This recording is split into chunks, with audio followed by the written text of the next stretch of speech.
Gravação, 1, 2, começou.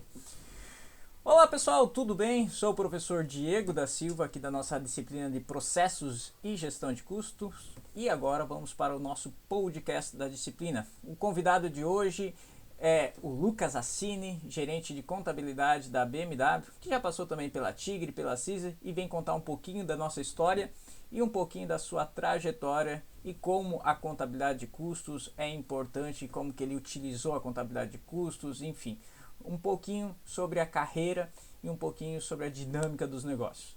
Lucas, seja muito bem-vindo, muito obrigado por aceitar o convite. Eu vou pedir então para que você inicie o nosso bate-papo se apresentando e também contando um pouquinho aí da tua formação. Pode começar, Lucas. Olá, Diego, tudo bem? Olá, pessoal.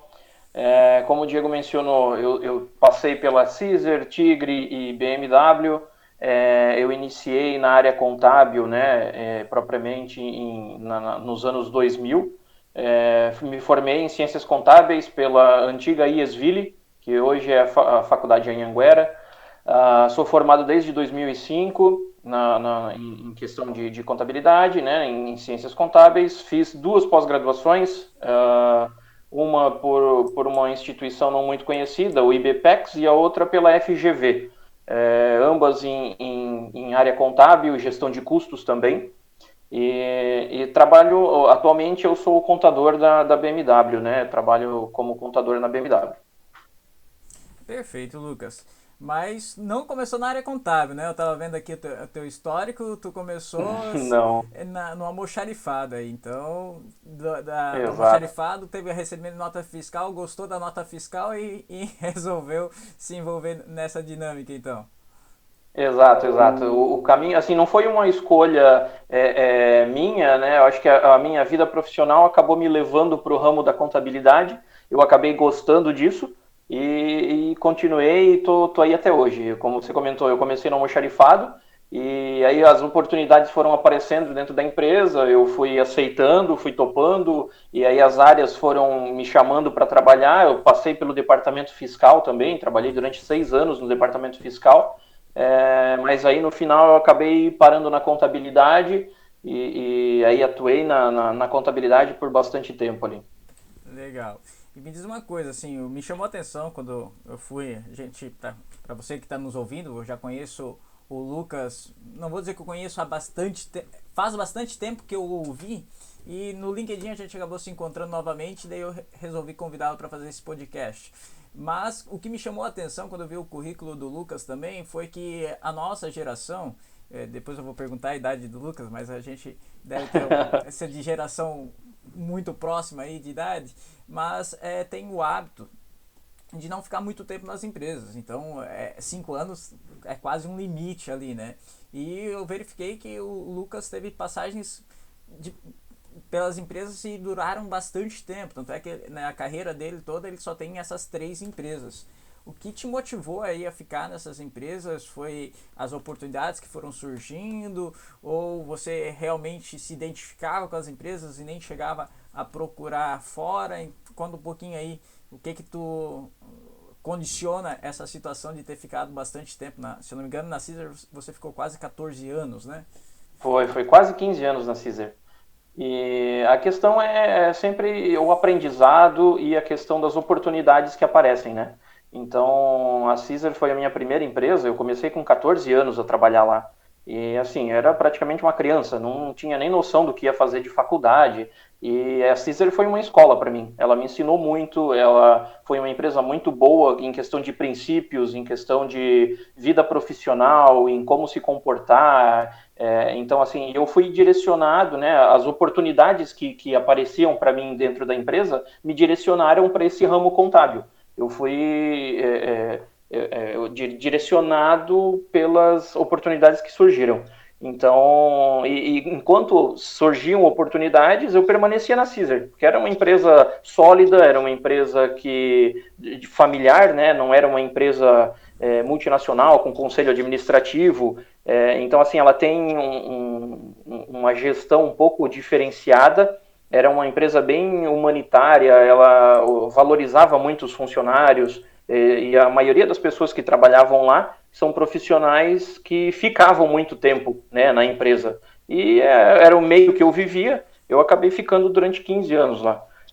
Mas aí surgiu uma oportunidade, né, de um crescimento, de conhecer uma área nova que foi para Tigre. Né? Na Caesar eu trabalhava mais com contabilidade operacional mesmo. E aí a Tigre ela veio com uma oportunidade de eu trabalhar na área de informações gerenciais, que já era uma área um pouco diferente, né? A gente, na contabilidade, você segue as normas, as regras, e você tem que entregar um trabalho mais voltado a normas e regras. E uma contabilidade gerencial já é um pouco diferente. Você não pode fazer algo contra a lei, mas você determina os critérios que você quer visualizar, principalmente na gestão de custos ali também, né? Você que valida as informações, você que determina de que forma você quer ver o seu negócio, você quer ver o seu business, se você quer ver por um nível de segmento ou outro nível de segmento. Então, assim, era uma área que eu não conhecia, e apareceu essa oportunidade na Tigre e eu acabei trocando de empresa na época, né? E na Tigre eu acabei ficando quase 4 anos ali também.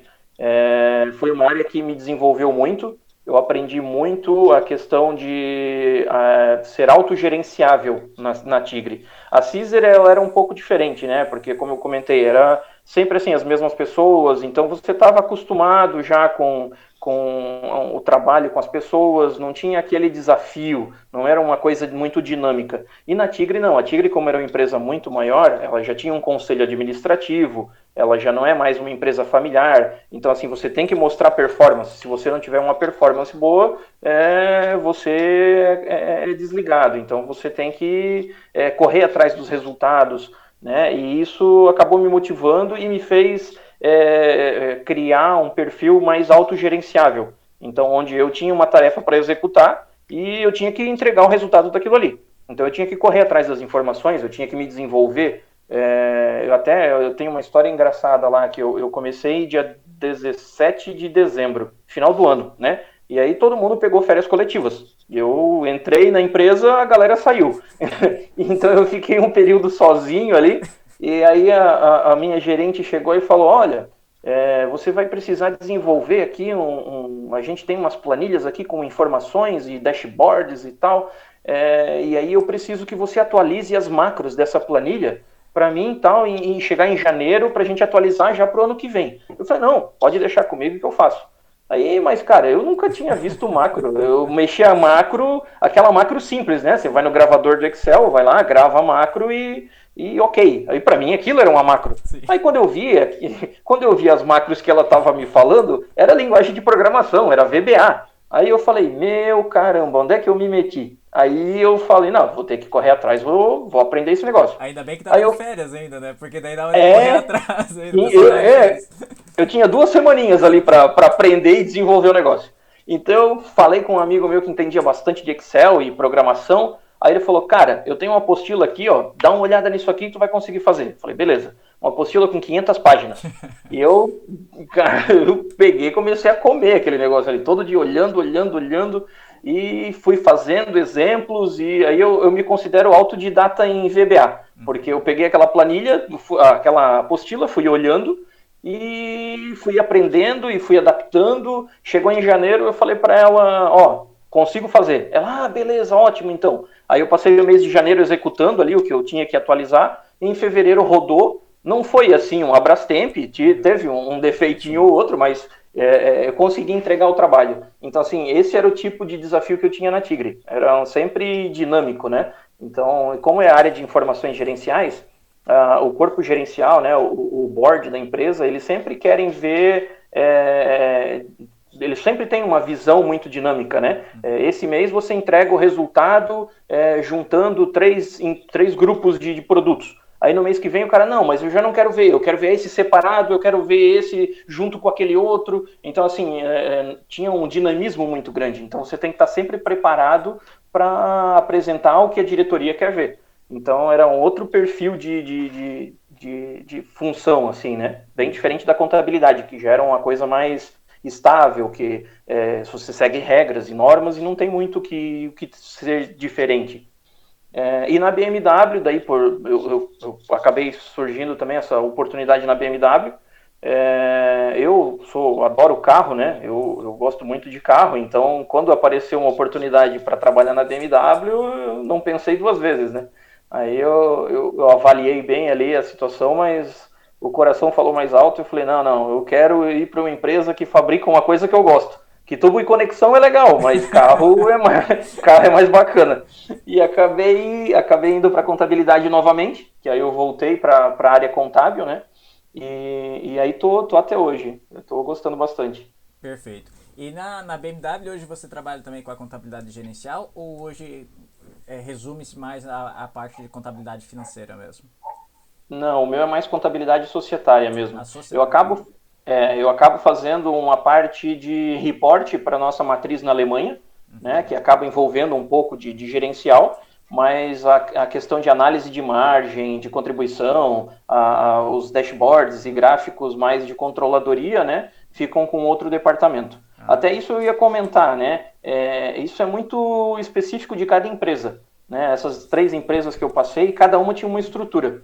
Então, na Caesar, por exemplo, a área de custos, ela tinha uma gerência própria. Ela tinha uma gerência que ficava com responsabilidade de custos, um outro gerente que era responsável pelo departamento de contabilidade e controladoria, e o financeiro, né, tesouraria, contas a pagar, a receber, era um outro gerente. Então, tinham essa divisão. E a parte de impostos ficava junto com a contabilidade. Então, assim, a contabilidade apurava impostos, fazia tudo isso.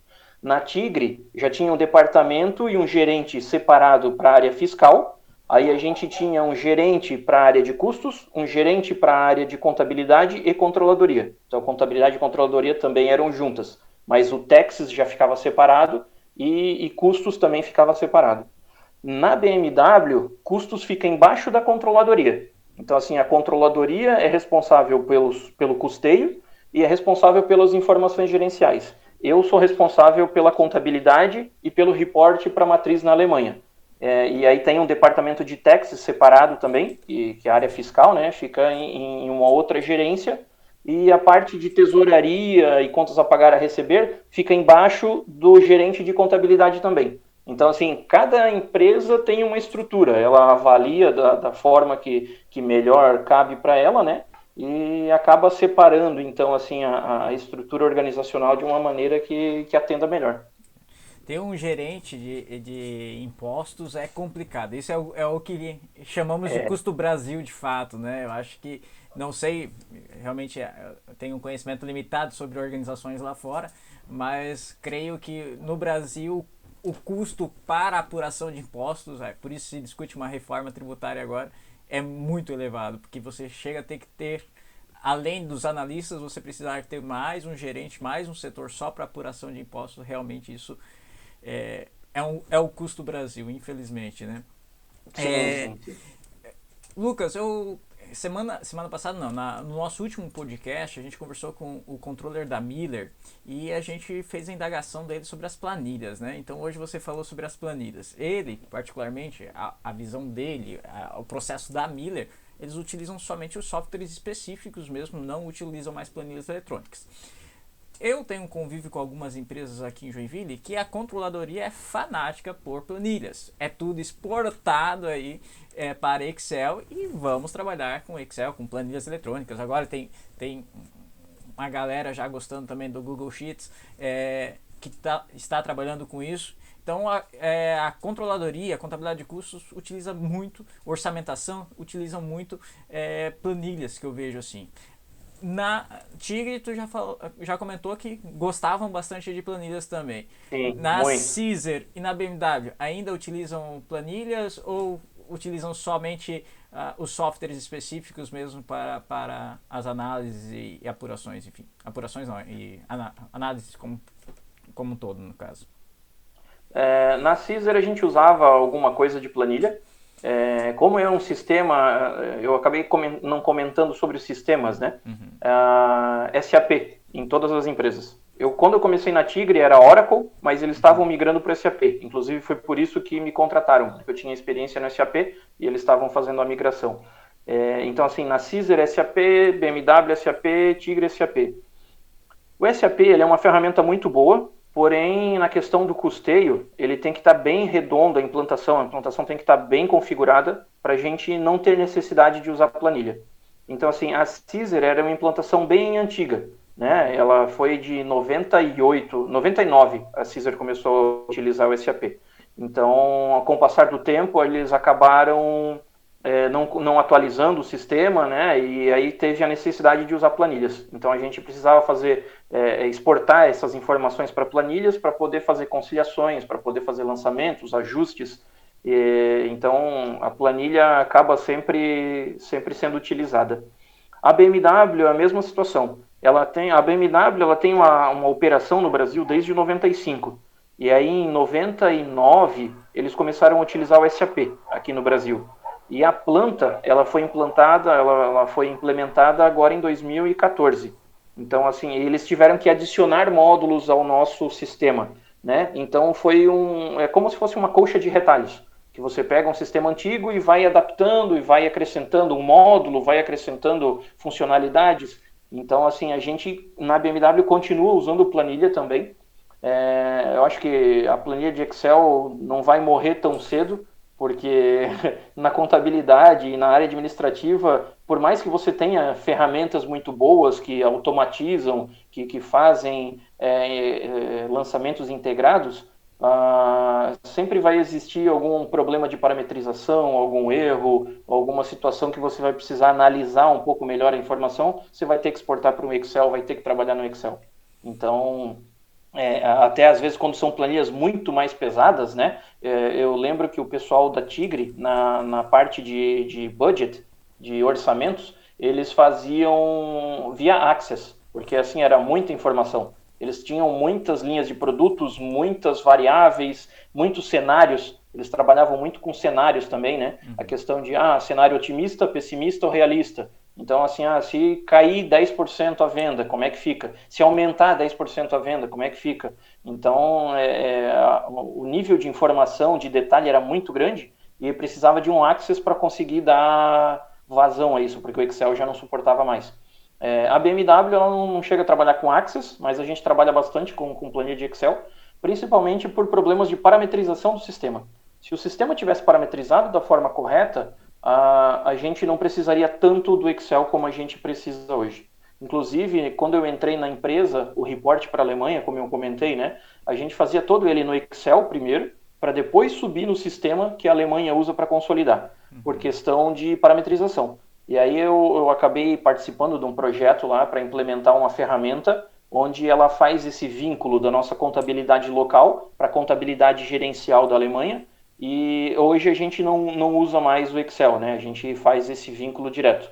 Eu tenho uma ferramenta que faz um mapeamento dentro do SAP, e aí eu só faço eu clico num botão, ele já sobe a informação automaticamente no sistema da Alemanha.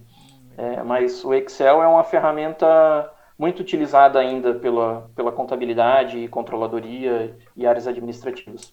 Você citou ali o Access. Quando a gente fez a implantação do orçamento no grupo Gunning, eu era coordenador de controladoria lá, a gente fez a implantação do orçamento e fiz um benchmark na época era a Salfer, né? Depois acabou sendo comprada pela Ricardo Eletro, e a Salfer também fazia toda a parte de orçamentação de budget via Access também. Eles faziam essa importação por Access para daí gerar o Excel, realmente pela questão do número de dados, né? Imagine várias unidades também, então fica um pouco mais complexa. A questão das planilhas também, eu acredito eu, porque o sistema muitas vezes ele deixa a informação por trás, né? Você não tem a visibilidade de onde está vindo aquele resultado muitas vezes. Bem, quando você parametriza, você sabe de onde está vindo. Mas depois que você emite o relatório, você já não tem mais tanta certeza assim. Você fica um pouco inseguro. Eu acho que também vem muito da questão da segurança de... pelo Excel, fui eu que montei, eu faço a parametrização na hora, vamos dizer assim, né? E eu sei de onde está vindo esse resultado. Quando é pelo sistema, como a interface dele é mais amigável, fica tudo escondido na parametrização. Então acho que isso também tem um peso na hora do controller, enfim, passar essa informação. Essa daqui eu garanto, essa daqui eu sei de onde está vindo as informações, do que simplesmente gerar um relatório ou uma tela, né? Exato. Na BMW a gente usa bastante a questão do Four Eyes Principle. Então, assim, por mais que você faça uma atividade, você execute um relatório, ele passa por uma outra pessoa ou por um outro departamento para validar aquela informação, para garantir que a informação está correta e a gente não tem algum problema com isso depois, né? Então, algumas informações importantes, elas são obrigadas a passar por dois departamentos ou duas pessoas diferentes, né? Não a executora e a avaliadora, tem que ser duas pessoas diferentes para garantir a qualidade da informação. Ah, bacana isso, bacana. Me diz uma coisa, como que eu vi ali que você tem 3 idiomas, né? Você fala o português nativo, o alemão, o inglês e o espanhol ainda, né? E Sim, sim, sim. como que isso te contribuiu, abriu as portas, ou você utiliza com bastante frequência, ou é mais um hobby, uma necessidade particular do que profissional, vamos dizer assim? Como que isso contribuiu para a tua história aí? Não, o inglês, na verdade, hoje eu vejo que é uma necessidade. Eu não me vejo sem inglês hoje. Eu acho que esse é o idioma fundamental. Eu acho que deveria ser muito mais difundido e muito mais aprofundado durante até o ensino médio, né? Para as crianças já saírem com isso do ensino médio bem mais forte, né? Do que o inglês que a gente tem lá de The Books on the Table do ensino médio. Porque eu só consegui a vaga na BMW por conta do inglês. Né? E o inglês eu sempre estudei, né? Mas era aquela coisa que estudava, mas não usava. Então, assim, fazia um curso, mas aí depois parava. A Caesar, nesse ponto, foi muito bom. Ela sempre foi muito de estimular, né, os funcionários a estudar, a se desenvolver. Então, eu comecei o inglês, na época, eu comecei na Caesar com 14 anos, então a minha vida inteira eu estudei inglês lá, mas ela me forneceu uma bolsa de estudos e eu fazia o inglês em company, e era um business English, que eu podia, era mais voltado para negócios. Era livro diferente, o professor ia até a empresa, e aí tinha a turma, né? Tinham várias pessoas lá que faziam aula junto comigo, de vários departamentos. Pessoal de comércio exterior, pessoal de compras, pessoal de vendas. Então, isso me ajudou muito na carreira, sabe? Essa oportunidade que eu tive de desenvolver o inglês. E na época da Caesar também, como é uma empresa de natureza alemã, né, ela tinha convênio com o ICBA, que é o Instituto Cultural Brasil-Alemanha, e eles tinham bolsa de estudos gratuitas. Eu não pagava nada para estudar alemão. Só bastava lá, ó, tenho interesse, eu quero fazer alemão, e eu podia estudar. Então eu acabei fazendo 1 ano e meio de curso de alemão nesse período, mas acabou que juntou muita coisa, porque nesse período eu estava fazendo inglês, alemão, e aí eu comecei um curso de espanhol também. Mas aí, aí foi demais. Aí eu já misturava tudo. Aí começava a falar espanhol na aula de inglês, aí já misturava os idiomas, aí não deu certo. Daí eu acabei parando tanto o alemão quanto o espanhol e foquei no inglês. Mas aí quando eu fui para a Tigre ela tem muitas filiais na América Latina. Né? Ela tem praticamente em todos os países, eu acho que só não tem na Venezuela. E aí lá eles falaram, olha, legal que você tem inglês, mas aqui a gente não usa, você precisa do espanhol.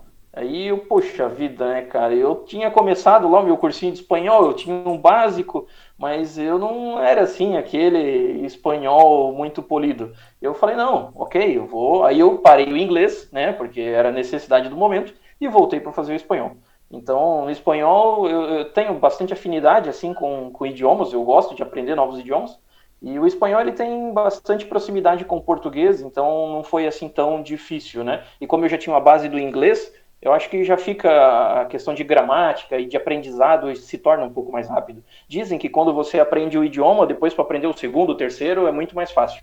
Então eu acabei fazendo as aulas, né? E aí trabalhei lá na Tigre durante 3 anos e pouco, fazendo espanhol. Eu considero que o meu espanhol é um intermediário, eu não sou um avançado. Mas aí apareceu a oportunidade da BMW. Aí na BMW eles, tá, beleza que tu tem espanhol, tá fazendo curso de espanhol, mas aqui tu precisa do inglês. Eu falei, opa, beleza, parei o espanhol, voltei pro inglês. E aí, e assim, o inglês é fundamental. O alemão eu acabo nem mencionando muito, porque eu fiz 1 ano e meio, né? É bem básico o meu alemão. Ele não me ajuda na BMW. Mas se eu tivesse continuado e tivesse um alemão fluente, com certeza hoje eu já nem estaria mais aqui no Brasil. Eu já estaria trabalhando numa vaga fora, talvez na Alemanha, porque eles valorizam bastante o idioma, né? Quem fala alemão dentro da BMW. Mas com o inglês eu preciso, né? O inglês eu preciso porque o meu CFO, né? O meu diretor, ele é alemão, então ele só fala inglês comigo, né? O nosso departamento de TI, ele é centralizado, o departamento global da BMW é na África do Sul, então a nossa comunicação com eles é só em inglês. Os manuais, né, de procedimentos, as informações que a gente recebe da matriz, todas elas vêm ou em inglês ou em alemão, então eu preciso do inglês. Eu uso o inglês hoje diariamente, né? Nas reuniões, muitos diretores ainda são alemães aqui no Brasil, então assim a gente eventualmente vai participar de uma reunião, vai ter um diretor em alemão, a reunião vai ser em alemão, né? As Inglês. apresentações, e-mails, inglês, desculpa, inglês. As apresentações, e-mails, tudo a gente tem que preparar em inglês, porque a gente eventualmente vai mandar isso para matriz, então já precisa estar no inglês. Então, assim, o inglês hoje é fundamental. E eu tenho muita dificuldade, eu precisei contratar uma pessoa, acho que um ano atrás, muita dificuldade em encontrar ciências contábeis e inglês junto. Ou a pessoa tem inglês e não faz ciências contábeis, ou a pessoa faz ciências contábeis e não tem inglês.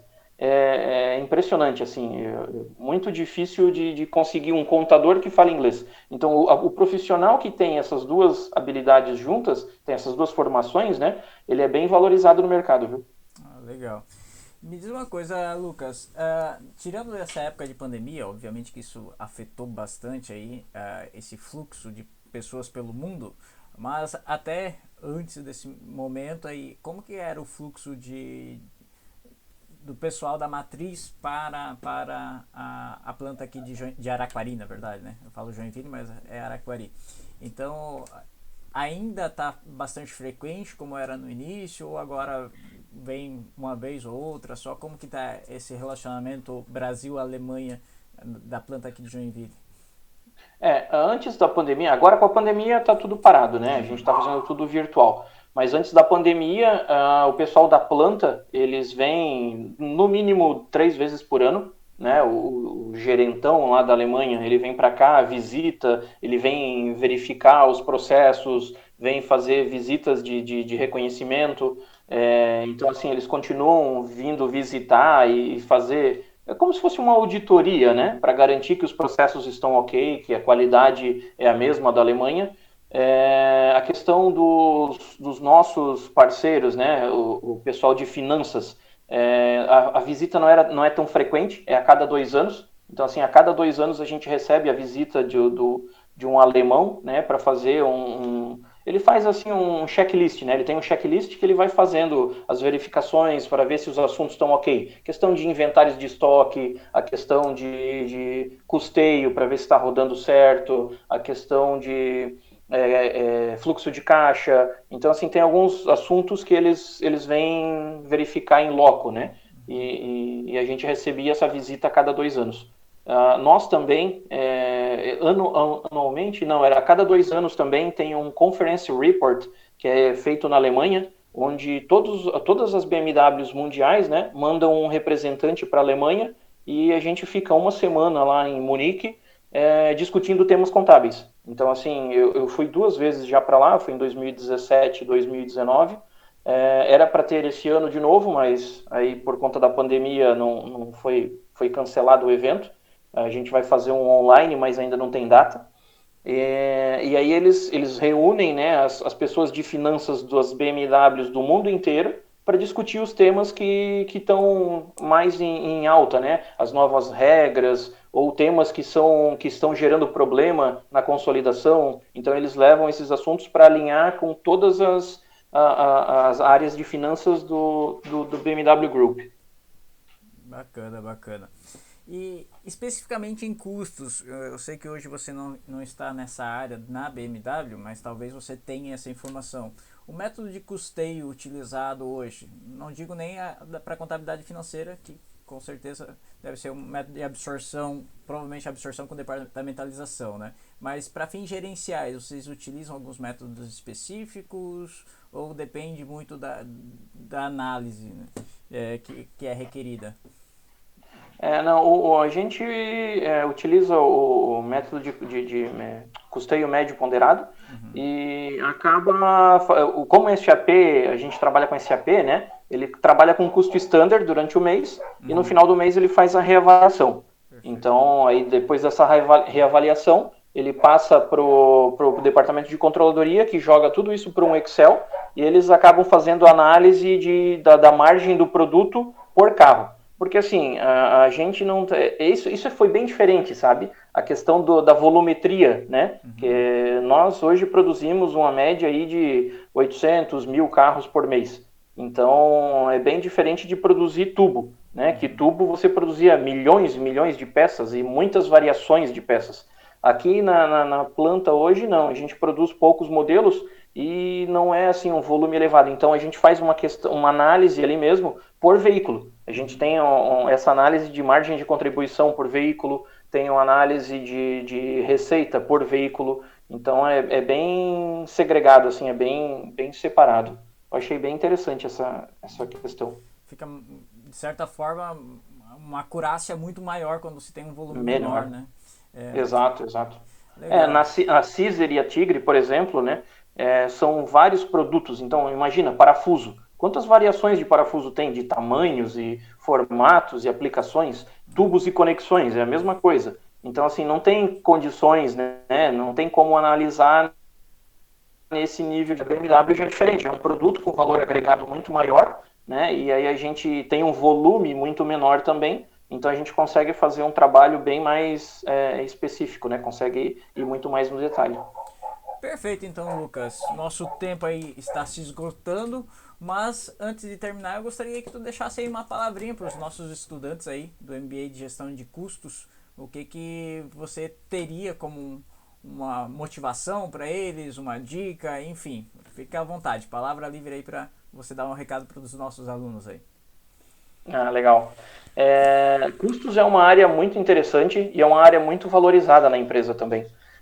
Eu acho que vocês estão no caminho certo.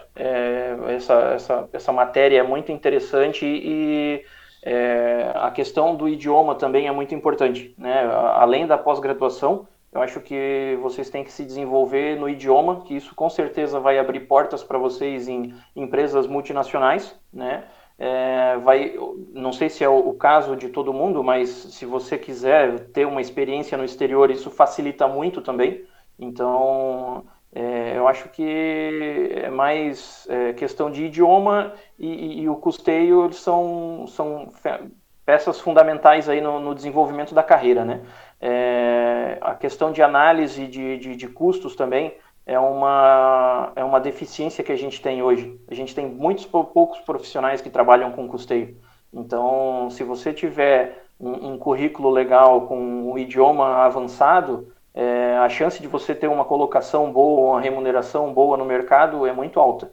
Então, continue investindo nisso que você terá um bom futuro.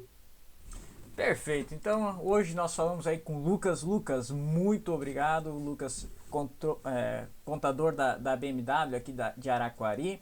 Então, agradecer imensamente o teu aceite aí para conversar conosco, bater esse papo, fazer esse bate-papo aí rapidamente com os nossos alunos. E deixar aí o agradecimento também em nome da Univille pela sua participação, enriquecendo mais aí as nossas aulas. Muito obrigado, Lucas, e até, quem sabe, aí um próximo bate-papo também, então. Obrigado, eu que agradeço o convite, foi um prazer enorme e bem interessante o convite. Valeu. Valeu, então, pessoal, muito obrigado e até o nosso próximo podcast. Um abraço e até mais.